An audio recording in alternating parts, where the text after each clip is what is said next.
Nampiantso fivoriana ho an'ny mpamily sy tompona taxi ihany koa ny commune Antananarivo renivohitra Rapitso. Araka ny nambaran'ny fikambanana taxi vila eto Antananarivo renivohitra dia tsy hanatrika ity fivoriana ity izy ireo Rapitso.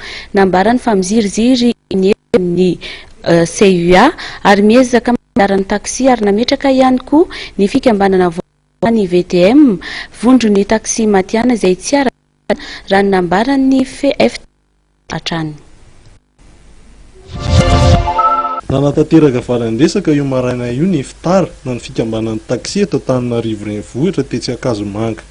Nanambara tamin'izany izy ireo fa tsy hanatrika ny fampiantsoana ivory izay karakarain'ny commune Antananarivo renivohitra any mahakasika ny omafety. Nampiseho sy fankasitrahan'ny fananganana ny vondrana taxi matianina na VTM izy ireo izay lazainy fa natsangana mba ho hamonoana ny hetsika ataon'ny fitara.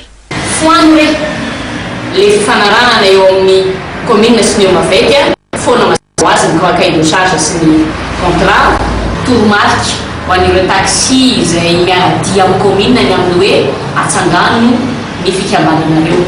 Ka dia izay tokoa raha misy ankehitriny dia nanangana fikambanana hafa zany izay tsika hoe concurrencé ny fikambananay FPR zany zao ry zareo miaradia amin'ny commune dia ny VTM Mitohy izany ny fifanenjanana misy eo amin'ny commune sy ny fitara ary miandry ny toy ny raharaha ny rehetra.